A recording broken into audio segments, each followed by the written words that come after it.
c'est un mot valise, tout simplement, composé de iPod et broadcast. On a repris le pod et le cast, podcast. Au Canada, on dit balado-diffusion. On télécharge et on écoute quand on veut.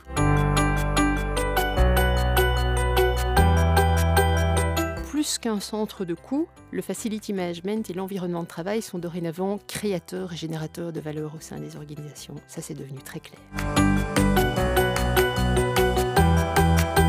Chiffre d'affaires total du facility management, donc du domaine sur le marché belge, qui s'élève à 4,525 milliards d'euros.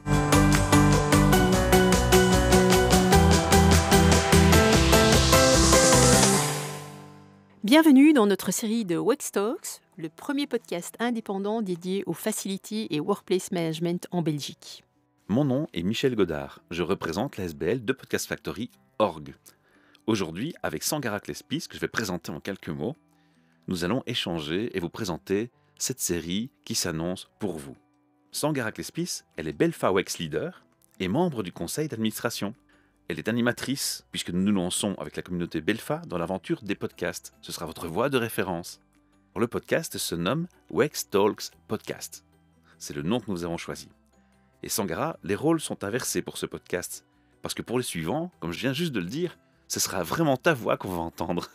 Tu es le fil rouge du courant Wex. Je peux le dire comme ça ? Oui, Michel, merci beaucoup. Merci pour cette introduction. En effet, tous les éléments s'y trouvent. Mais dis-nous quand même, c'est quoi Belfa ? Parce que j'imagine qu'il y a un public qui ne nous connaît pas encore. Oui, il faut commencer par là, tu as raison. Le podcast Wex Talks, c'est une initiative de Belfa. Et tu fais bien de poser la question. Pour nos auditeurs et auditrices qui ne situeraient pas encore bien Belfa, c'est l'association, donc Belfa pour Belgian Facility Association. C'est l'association professionnelle locale et indépendante qui se consacre au facility management en Belgique et aussi forcément aux évolutions futures de cette belle profession qui se veut multidisciplinaire. Alors je ne sais pas s'il faut parler d'un métier ou des métiers. Il y en a en tout cas plusieurs au sein de la profession même. C'est la plus grande communauté de professionnels du facility management. Belfa existe en Belgique depuis plus de 20 ans. 20 ans. Plus de 20 ans. Je pense qu'on en est même à 25, si pas plus. Belfa compte aujourd'hui plus de 1000 membres affiliés au niveau national, issus de tous les secteurs d'activité, tant du public que du privé. Ce sont des sociétés ou des privés ? On a plusieurs types d'affiliations, mais tu peux te dire qu'il y a surtout les affiliations individuelles, donc le facility manager qui s'affilie, et il y a aussi une possibilité d'affiliation entreprise. Donc nous avons vraiment une combinaison de différentes formules. C'est aussi plus de 6000 contacts intéressés de près ou de loin par la polyvalence de nos métiers. Juste pour te donner aussi une idée du poids dans l'économie belge, et je ne vais pas m'étendre sur la partie chiffrée, mais quand même je pense que ça peut être révélateur. Le rapport Tendance Facility Management 2021 avec focus sur la Belgique nous donne un chiffre d'affaires total du Facility Management, donc du domaine sur le marché belge, qui s'élève à 4,525 milliards d'euros. Tu imagines un peu ? C'est l'argent qui est brassé par vos activités. C'est ce que représente le secteur, le domaine d'activité, avec aussi toutes les activités d'outsourcing ou de prestation de services comprises. Ah oui, d'accord. C'est assez impressionnant. Voilà. Et pour en savoir plus, de toute façon, le rapport des tendances Facility Management est prévu pour le premier trimestre. Et donc, il suffira pour les personnes qui sont nos éditeurs et auditrices intéressés de prendre connaissance de ce rapport qui sera disponible prochainement. Super. Alors Sangara, est-ce que je comprends que la gestion de l'environnement de travail, donc ce qu'on appelle workplace, est un champ plus vaste que le facility management ou dépendant du facility manager ? Ah, c'est une bonne question, Michel.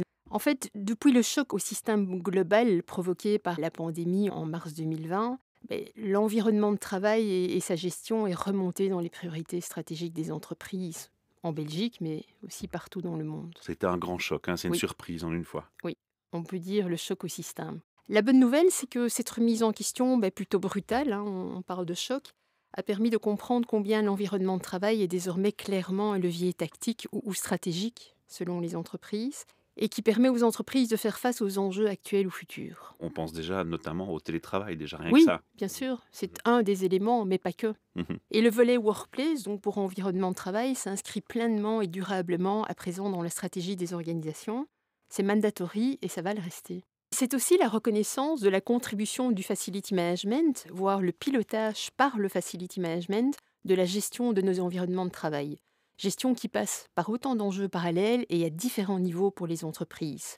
Je pense à la santé, le bien-être, la mobilité, la durabilité. Tout ça au sein de transitions qui se veulent énergétiques, écologiques, sociétales, digitales, technologiques, et qui visent la compétitivité et la gestion de la performance dans les entreprises, la course au talent, l'expérience collaborateur, l'individualisation versus le collectif, et j'en passe. C'est pour cette raison-là que offline, hors micro, on parlait justement de faire des passerelles, des ponts Oui, entre les différents corps de métier en fait. tout à fait. Je comprends mieux maintenant. Voilà. Ce contexte et tous ces défis renforcent le besoin de collaboration rapprochée entre le facility management et les ressources humaines, les départements finances, les real estate et d'autres domaines de responsabilité au sein des organisations. Le but, c'est qu'il y ait des mutations qui s'inscrivent dans la durée, telles que le mode de travail hybride ou d'autres résultantes de tous ces objectifs qui, finalement, sont devenus pleinement communs. Ce sont des bons exemples en fait ici, Tout hein. à fait. Pour le W de Workplace, qu'on le mette en dessous, au-dessus, à côté, tout ça dépendra d'une organisation à l'autre et nous le découvrirons ensemble au fil de nos podcasts. On va quand même laisser un peu de suspense, on va pas tout dire aujourd'hui, hein. Alors le facility management est-il le même avant et après la pandémie? Ça c'est un questionnement que je me pose quand je t'entends m'expliquer tout ça. Je me dis qu'effectivement le choc était brutal, mais qu'est-ce qui s'est passé concrètement entre avant et après? La profession évolue, c'est clair, hein, comme toutes les autres d'ailleurs, hein. Il n'y a pas une profession qui n'est pas en train de se remettre en question pour le moment. Plus encore les enjeux même. Bien sûr, face aux enjeux qui ont changé, et même sous le principe du one size does not fit all, hein, on parlait de standardisation, etc., et de sur-mesure, certains contextes seront ou resteront plus conservateurs et d'autres seront plus progressistes, voire innovants. Et à nouveau, je pense que ça fera partie du trajet des podcasts, on pourra le découvrir ensemble, le one size does not fit all, et je pense que c'est un élément important. Donc je n'ai pas de réponse toute faite à te donner. En tout cas, le podcast va être un bon moyen média de faire tomber les freins au changement par une sensibilisation. Ça, moi, j'en suis convaincu. Bien sûr, il y a un partage de connaissances. Ouais. Pour en revenir à ta question sur le facility management, est-il le même avant et après la pandémie? Il faut savoir aussi que la proposition de valeur du facility management a toujours été là. Juste peut-être pas toujours reconnue à sa juste valeur. Pourquoi? Parce que plus qu'un centre de coût, le facility management et l'environnement de travail sont dorénavant créateurs et générateurs de valeur au sein des organisations. Ça, c'est devenu très clair. C'est comme beaucoup de métiers. C'est quand ils sont pas là qu'on se rend compte du problème. Tu as tout compris. Et donc, on veut y donner cette visibilité. Et il faut savoir que ça change toute la donne et l'importance à y accorder. Et ça, c'est quel que soit le secteur d'activité. Les immeubles de bureaux, les hôpitaux, les écoles, les hôtels, le secteur HoReCa, le retail, les infrastructures de sport et loisirs, les espaces de tiers-lieux, Ouais, les même espaces les de communes, les coworking, villes. les communes, les villes, Ouais, tout ça, ça me paraît logique, hein. tout à fait. On parle d'une petite entreprise, de grande entreprise ou de privé ici? On parle d'entreprises privées, mais aussi du secteur public. Il y a beaucoup de mouvements, quel que soit le secteur d'activité. Il faut savoir que de toute façon, la gestion des environnements de travail, quels soient-ils, donc dans le sens large, repose déjà pleinement sur le facility management avant ou après la crise. Il a un rôle clé et très important. Oui. Mais Sangara, ce que tu nous expliques ici aujourd'hui, c'est valable pour la Belgique seulement ou c'est quelque chose qu'on trouve internationalement? Belfa se consacre en priorité au marché belge. Évidemment. Forcément, nous avons des liens avec d'autres organisations et les tendances européennes ou internationales. Mais comme nous avons souhaité nous concentrer sur le marché belge, il faut aussi garder à l'esprit que le tissu économique belge est fait de PME à 99%, ce qui est quand même très important. Et je rappelle la définition de PME suivant Petites et moyennes entreprises. la norme européenne. Et je ne sais pas si tu savais, mais dans la définition, en fait, on parle d'entreprise avec un nombre de travailleurs inférieur à 250. Et donc, là, on a du pain sur la planche, je dois dire, puisque 99% du tissu économique sont représentés par ces fameuses PME. On a du pain sur la planche comme association professionnelle belge. Pourquoi? Pour aider à renforcer les PME belges dans la professionnalisation du facility et workplace management. D'autant plus que pour l'instant, ils ont été fortement par la pandémie et les mesures prises, bouleversées et secouées et mises en difficulté. Donc les challenges, j'imagine, vont être croissants par rapport aux questionnements et à leur situation spécifique. Bien sûr, tout à fait. C'est pourquoi on essaye aussi de se rendre plus visible auprès des PME. J'ajouterais qu'un de nos autres focus en tant qu'association professionnelle belge du facility management, c'est aussi d'apporter notre centre de connaissances aux entreprises wallonnes. Parce qu'à l'heure actuelle, le nombre de nos affiliés francophones, je te parlais tout à l'heure de plus de 1000 affiliés de Belgique, est trop faible à nos yeux. Et donc nous voulons élargir notre communauté francophone au niveau facility management et workplace, et espérons bien que ce podcast va nous y aider et qu'il sera partagé massivement par notre communauté. Mais en tout cas, il sera dans plusieurs langues, hein, il sera en néerlandais, en français, donc forcément, on va toucher à un moment donné un public francophone. Alors dis-moi, Sangara, il y a forcément un lien entre le Facility Manager et le Workplace, les initiales WP, qu'on va voir de plus en plus sur les médias et aussi entendre plus souvent. Est-ce que c'est évident pour tout le monde? Qu'est-ce que cette dimension va apporter à la profession? C'est une opportunité finalement? Je verrais ça comme une opportunité, je vais te dire pourquoi. En fait, si nous reprenons par exemple la définition du facility management telle que définie par l'Organisation internationale de normalisation, ISO, Toutes les normes ISO, oui. oui, ISO en anglais, je cite, ouvrons les guillemets, elle définit l'EFM comme la fonction organisationnelle qui intègre les personnes, les espaces et les processus dans l'environnement bâti, ceci dans le but d'améliorer la qualité de vie des personnes et la productivité de l'activité principale ou le cœur de métier de l'organisation.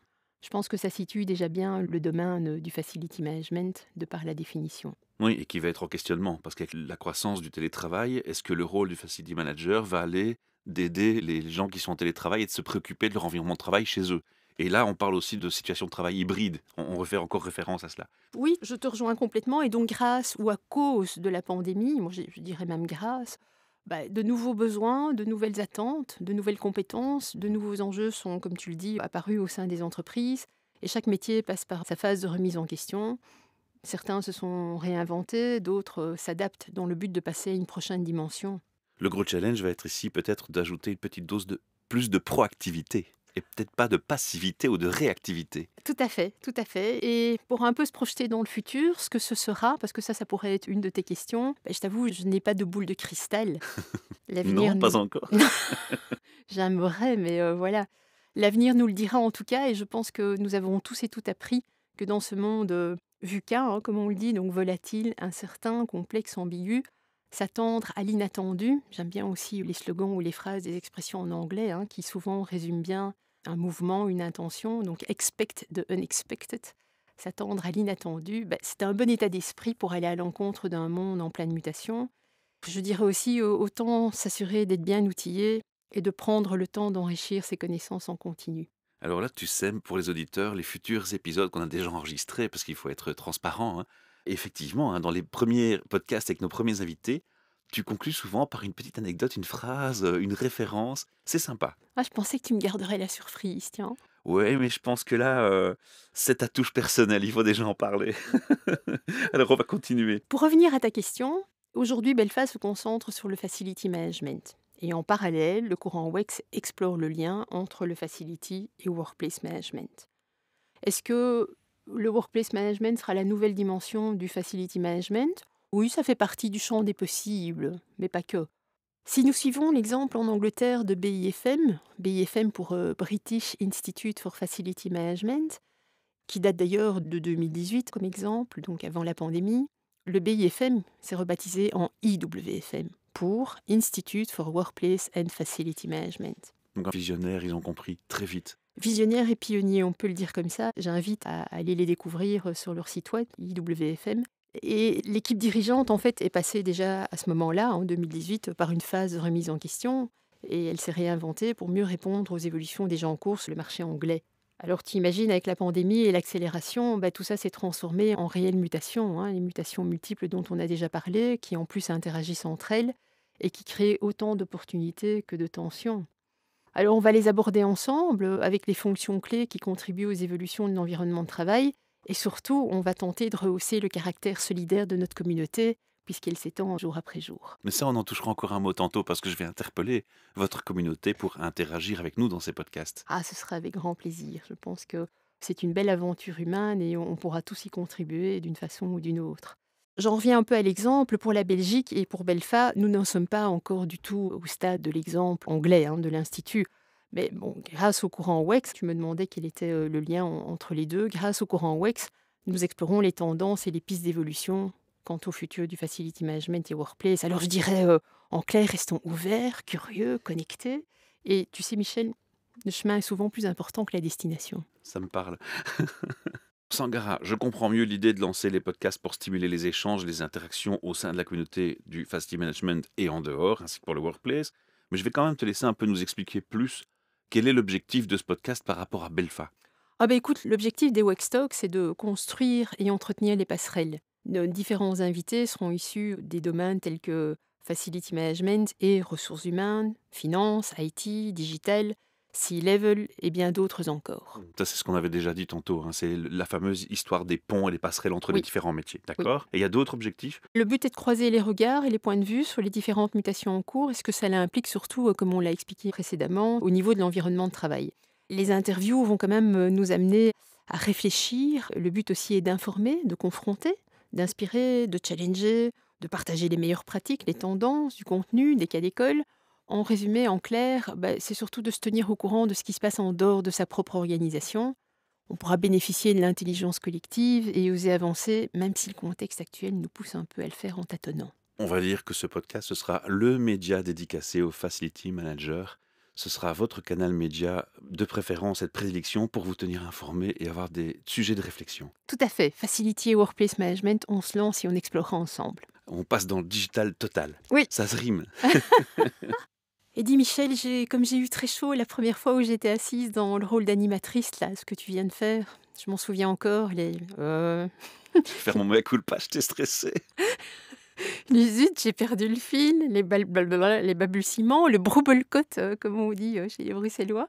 Non, mais tu le sais, hein, ça s'arrange, hein. On peut couper dans un podcast, hein. J'espère que ça t'avait quand même rassuré cette aventure, hein. Oui, Je oui. dois dire que tu t'en sors assez bien, hein, pour un début de projet, waouh. Oui, merci pour le compliment. Mais en tout cas, voilà, écoute, je te renvoie la balle, hein. Tu sais, je suis curieuse de nature. Ah, tu vas me piéger? J'aime aussi poser les questions. Oui, oui, j'y prends goût. C'est mon tour maintenant. Ok, ah, je Bon, t'écoute. Qu'est-ce que tu voulais savoir? je t'ai tout dit sur le Facility Management belge et le courant WEX au sein de Belfa. C'est plus clair pour moi, ouais. Hmm.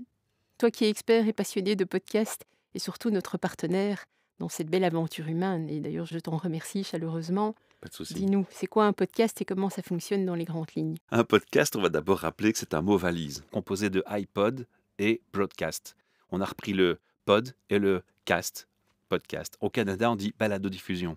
On fait un fichier, un enregistrement, on le met sur Internet, on s'abonne. Le fait de s'abonner, c'est le plus important, parce qu'il y a une promesse éditoriale, une promesse de publication. On télécharge et on écoute quand on veut. Voilà, ça c'est un podcast. Et vous avez des applications que vous installez sur vos smartphones qui sont dédiées au podcasting ou à la musique et où vous retrouvez des podcasts. Je prends un exemple, Spotify. Il y a des podcasts dedans, Apple Podcast aussi. Voilà. Ça c'est pour le format de communication. Alors pourquoi on a choisi ce format-là? Parce qu'il est plus facile à utiliser qu'une vidéo qui est assez chronophage pour faire un montage.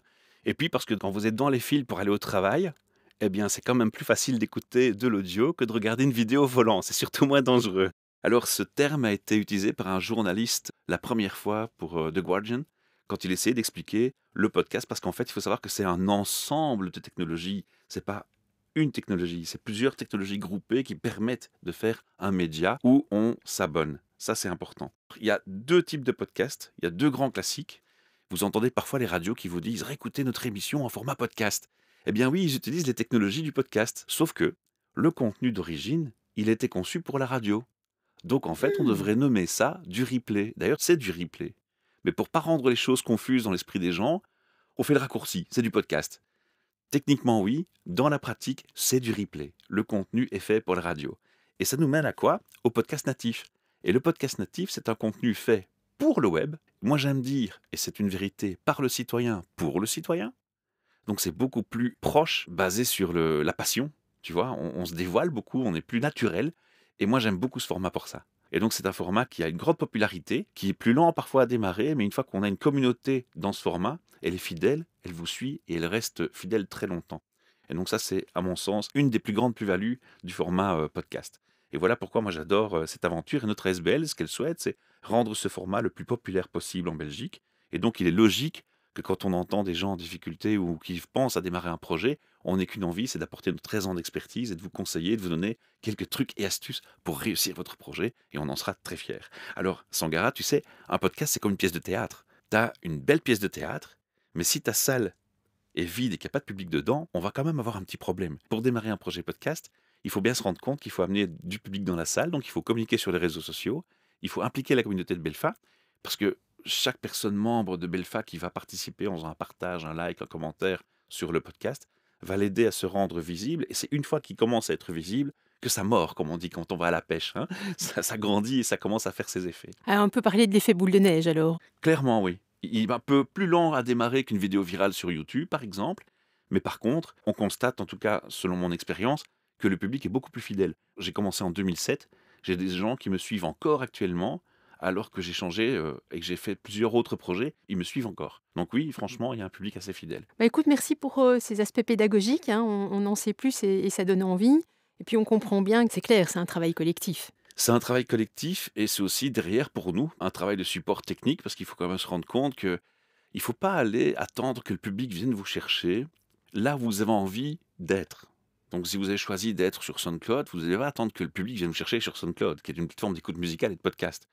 Il faut vous mettre un peu partout. Parce qu'il y a des gens qui ont leurs habitudes, ils ont certains appareils pour vous écouter, ils vont pas commencer à aller télécharger une application juste pour vous écouter. Donc l'idéal, c'est d'être partout. Et être partout, c'est un fameux boulot. Parce qu'il faut être sur des répertoires qui vous référencent et il faut assurer sa présence. Donc ça, c'est le travail plutôt pour les professionnels de notre côté, mais on a besoin, et on le répète, du public et des membres de la communauté pour nous aider à faire connaître ce projet, l'étincelle de démarrage. Merci beaucoup Michel. Bon, bah, écoute, on l'a compris, on va se mettre au travail et moi je dirais déjà merci à la communauté de nous soutenir dans cette nouvelle initiative et je dirais que je vais reprendre la main, hein, pour terminer par du concret. Tu m'as demandé tout à l'heure si on pouvait déjà lever, un coin du voile, par rapport à nos prochains invités, puisque c'est ce qui permettra aussi de nous lancer dans cette belle aventure humaine, hein. Dans les prochains jours, différents podcasts vont être partagés. Le premier sera en français avec Michel Allais, le CEO de Partenariat Professionnel, sur la thématique quelle est la place qu'occupe l'environnement de travail dans une transformation d'entreprise. Sujet, je dois dire, très intéressant, hein, tout ce parcours qui a été mené par Partenariat. L'autre en néerlandais, hein, puisque les podcasts seront mensuels et se feront en alternance en français et en néerlandais, avec Isabelle de Klerk, auteure du manifeste Het Hybride Werken. Pas mal. Aussi très intéressant, hein, comme tu le sais. Et une personne inspirante. Oui. Je la connaissais d'avant avec un autre projet sur les ressources humaines où on avait déjà eu l'occasion d'échanger. Mais je vais rebondir encore sur autre chose, Sangara, si tu me permets de t'interrompre. J'ai dit tantôt, c'est important d'avoir un public dans la salle et que ce public, il faut un peu le stimuler au départ, faire connaître une pièce de théâtre. Quand tu lances une troupe, il faut la faire connaître. Mais il y a aussi quelque chose qui est important, c'est qu'on a dans ce projet pris l'optique d'avoir une approche lean. C'est quoi une approche lean? C'est qu'on va y aller par paliers et on va analyser les résultats, les retours qu'on a des podcasts par des statistiques pour voir si on est dans la bonne voie, si le contenu est adapté aux attentes. Ça, c'est un point essentiel de tout projet. Mais ce qui va être important, c'est d'inviter les auditeurs à, s'il vous plaît, faites de temps en temps un commentaire. Faites une suggestion d'un sujet que vous voudriez qu'on aborde. Faites un commentaire sur ce que vous avez entendu. Faites des remarques, parce que ça nous aide aussi. Parce que les chiffres, c'est beau. On peut voir les auditeurs sont en pleine croissance, 180% de croissance. Et c'est ce que je vous souhaite et c'est ce qu'on va essayer de viser. Mais si les auditeurs font un commentaire plus précis, nous donnent des indications, des informations, ça peut aussi nous aider à vraiment bien cibler le contenu par rapport à leurs attentes. Ça, c'est très important à signaler. Bah, écoute, on parlait d'interagir, hein, donc il faut se lancer et oser. Donc moi, j'encourage et j'invite vivement. D'ailleurs, je vais essayer de montrer l'exemple aussi et j'hésiterai pas à commenter. Merci beaucoup, Michel, pour tous ces trucs et astuces et ces bons conseils. Nous sommes impatients, je dois te dire, hein, dans les starting blocks. Pour nos auditeurs et auditrices qui sont déjà là aujourd'hui à nous écouter, bah, je dirais que dès maintenant, n'hésitez pas à nous suivre sur les médias sociaux que vous retrouverez dans le descriptif sous ce podcast. Et comment dire, parlez-en autour de vous. Et parlez-en autour de vous massivement. Merci Sangara, à Avec bientôt. plaisir, à très bientôt. Et impatiente de vous retrouver pour un prochain Wake Talks.